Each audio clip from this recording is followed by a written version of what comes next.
I'm going to introduce you to someone who's actually been an inspiration, because when I used to often go and get a bit of a rush and go to the taxi rank, this gentleman was the driver, and very interesting because he always had a stack of poetry on his passenger seat or the back seat, and it was poetry that he had written. So when I decided to do the spoken word session, it was all because of you, Michael Dennis. Oh, dear, Janice. Thanks, Janice. Thanks for having me on. You're very, very welcome, and thank you very much indeed, as I say, for being that inspiration. And you are a taxi driver, black cab driver. Yep. How long have you been doing that? I've been doing it for about, this is my 16th year now. Uh-huh. And I work mainly the Clapham Common Rank, and I like working there. It's nice work. The customers are nice, and I enjoy it. And I'm sure Clapham is a great source for your poetry as well, because it's full of so many characters. Yeah, there's a lot of characters. There's two poems at least that's been a source of inspiration. There was one called Grandma Pigeon, which was about a little old lady. She used to come every day and feed the pigeons down by the taxi rank, but she reminded me of the little lady out the Tweety Pie cartoons. And you'd see her coming down there feeding the pigeons and stuff. And one day the line started coming. I've got no say what I'm going to write about and when, but the line started coming one day about Madeline, her name was. And then when I finished it, I gave her the poem, and she was like, "Oh, what's this strange man doing coming up to me giving me poems?" But then she'd come up to me after that and talk and stuff, and she said thanks for the poem and things, and she'd always come up and pass the time of day. Sadly, she's no longer in Clapham anymore because she got a bit too old. I think she was in her 90s, and I think the nearest relatives lived down in Devon or something like that. She's now in a nursing home in Devon, but she was a lovely lady. Where did your love of poetry come from, and where did your talent for writing poetry come from? Oh, it's still early days for me, Janice. It's like I'm still pinch myself sometimes because I didn't grow up with an interest in poetry at all, or writing. 6.5 years ago, if you'd have said to me poetry, I'd have gone, yeah, okay. But I'd started writing creative prose it was a means of coping with depression, but I didn't realise it at the time. It was like getting stuff out that had to be out. And then some people that read some of the passages that I'd written, they were involved. They were passengers again that I took on a regular basis, and they became sort of more acquaintances. And they were writers, either journalists or authors. And I showed these three people on separate occasions the same passage. And they all said the same thing, and it sort of knocked me for six a bit. They said, what you've got here can't be taught. Get yourself to a writing class to get ideas and feedback. So 6.5 years ago, I enrolled in a creative writing course, and it was our first lesson, Sutton College of Learning for Adults, and the tutor said, for your homework, I'd like you to write a poem. And my initial reaction was one of horror. I thought, I've never written a poem in my life. I used to sort of try and get out of it if it was homework at school and stuff. But I went home, I gave it a go, and 6.5 years later, I've written now, I think, getting on for about 270 poems, and I've done stuff I never thought I'd ever do, and I'm here with you. So it's going out to the world now. Well, it's real. It's pinch yourself stuff. If you'd have said to me 6.5 years ago, you'd be sitting in Radio 2 studios now talking to you, I'd be like, yeah, all right, okay. But it's happened, which is great. Earlier we just played Gimme Shelter by the Rolling Stones, which is one of your choices. Are you a huge Stones fan? I am a Stones fan. I don't go... I like their music. There's lots of bands. I like music, but I don't get heavily involved in each band. For a long time, especially during my teens, I was a bit blinkered. I was a soul boy. Yeah. That was it. And anything else didn't exist. Yeah. Even though I've been brought up on other stuff as well. But no, I mean, Gimme Shelter, I just think it's a great song. The start and, the way it all builds up and everything. It's I love it. It still makes my tummy do a flip every time I hear it. It's wonderful. The next one we're going to play, which is your choice, is The Smiths and Ask. Now, forgive me, but I did not see you as a Smiths fan. Oh, God, yeah. Yeah, oh, good. But it was the lyrics that got me into it.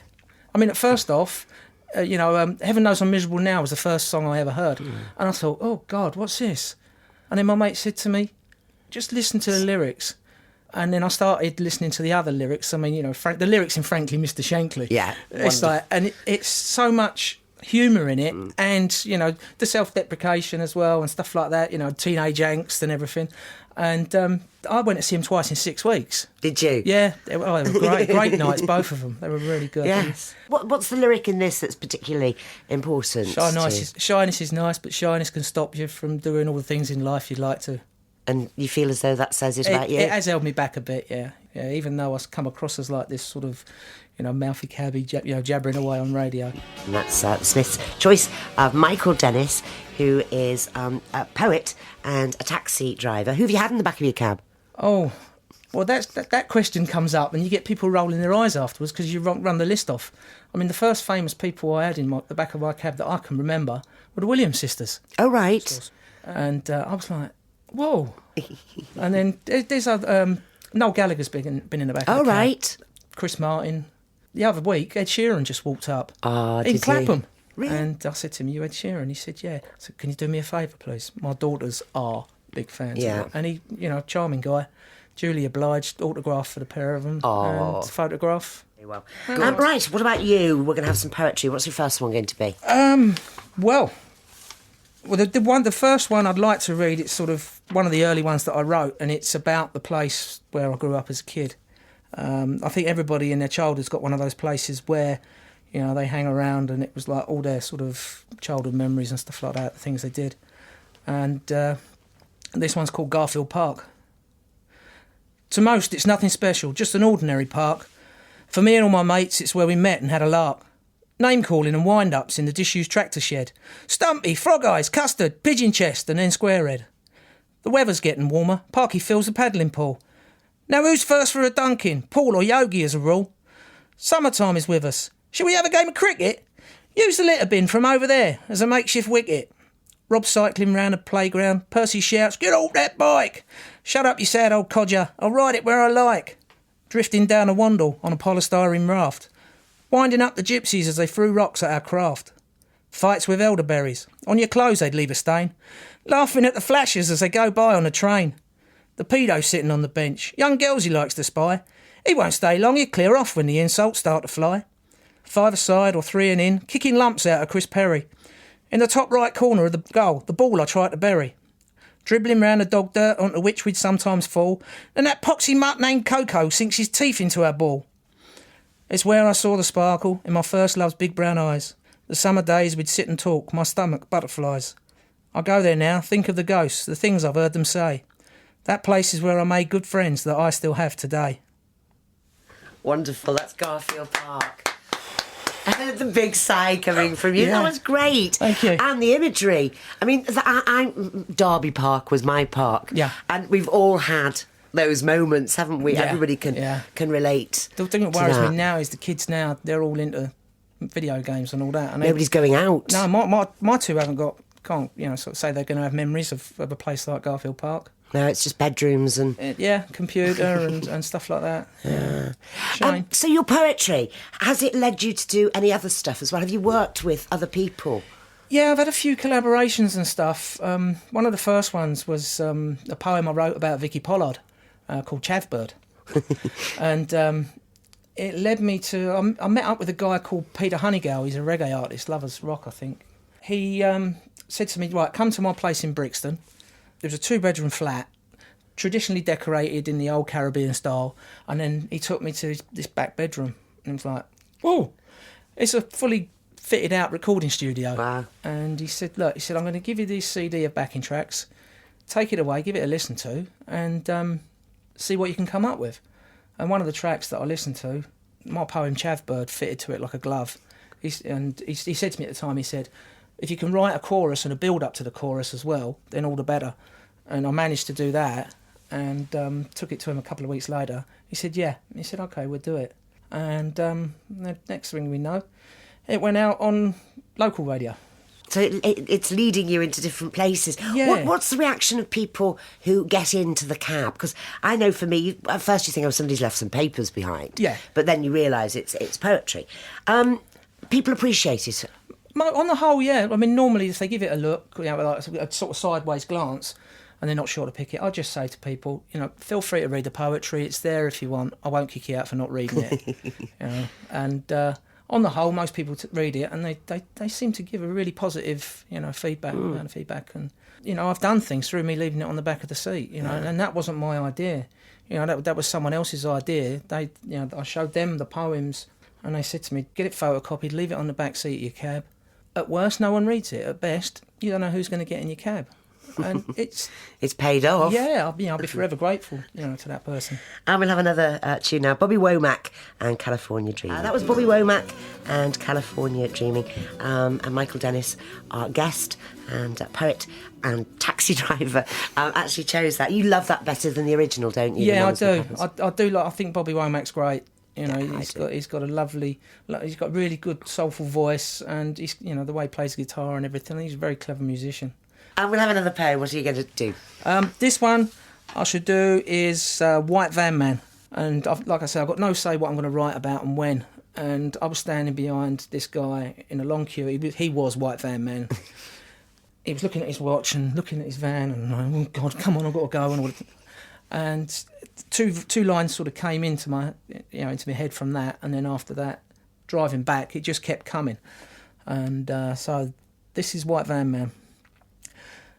Come on, mate, get out of my way. I've far too many stops today. I don't need you to block the road. I have to drop this blooming load of boxes off by 9 o'clock and then I'm off to Camden Lock to pick a pallet up and then it's Leicester Square by 10:30. Red Bull to keep me on the go. Has a funny taste, Junk food, burgers, pre-packed sarnies, shouting, swearing, having barneys with a bloke who cut in front of me while on my way to Bermondsey. I do not understand these fools who live close to their children's schools. They don't walk their kids to the door, but choose to use their 4x4. Another type I do not like. That bloke in Lycra on his bike. In and out the cars they weave with antics I do not believe. Taxis, minicabs, they're a pain. Their U-turns drive me so insane. OK, a service they provide, but I know one day I'll collide with one who fails to indicate. Call that destiny or fate. Time's money, money's time. Is double parking such a crime? A few minutes is all I'll be. Don't take your anger out on me. You see, I have a job to do, so I will inconvenience you. Very good. And I'm sure there are some nice white vans. Yeah. But as a generalisation... It's just, most of my stuff is sweeping generalisations. All right, Michael. We'll Thank play you. the Isley Brothers and Who's That Lady? And Michael Dennis is my guest. Did you ever think, with your shyness, as you said before, poetry's taken you to different places now, but did you ever think you'd be able to do this? No. But I thought to myself, if I just pretend I'm in the cab. Yeah, so we were just gabbing in the taxi. Well, yeah, I've known you for a little while now, and you make people feel at ease. And me and Lucy did joke on the phone that if we could fit up a rear view mirror and I could turn backwards and just look at you through, then just to help a little bit. But no, it's been great. Well, we really thank you for coming in and doing this, and as I say, giving us the idea to do it. And your final poem is what? It's called In-Flight Brats. It was inspired on a flight to Mallorca by two, well, all I can say is badly behaved little boys. They were driving everybody mad. Right. In-flight brats. Two obnoxious little brats, constantly having petty spats, sat behind me on a plane, driving everyone insane. Of their behaviour I wasn't enamoured. Spoilt, rude and very ill-mannered. Their mother was sat on a neighbouring aisle, having a rest from her kids for a while. For the duration she thought she would rather leave discipline issues down to the father. Her boys continued to argue and tease, despite their soppy wet father's pleas. Theo, I've warned you, you will forego in-flight use of your Nintendo. With parenting skills beyond the pale, he wasn't your typical alpha male. In his mid-30s and already bald, Hector or Hugo I think he was called. Long hours at the office, how could he expect his boys to show him any respect? That's wonderful again. Thank you. Thank you. And we will make sure that we put those poems on the Janice Long Show webpage of the Radio 2 website. Any other way people can follow you? Yep, they can follow me on Twitter /The Black Cab Poet, or at Twitter The Black Cab Poet. I don't know how it works like that. I'm still sort of pretty new to it. But it's The Black Cab Poet, or Google and YouTube The Black Cab Poet. So thank you very much, Janice. You're welcome. Thank you.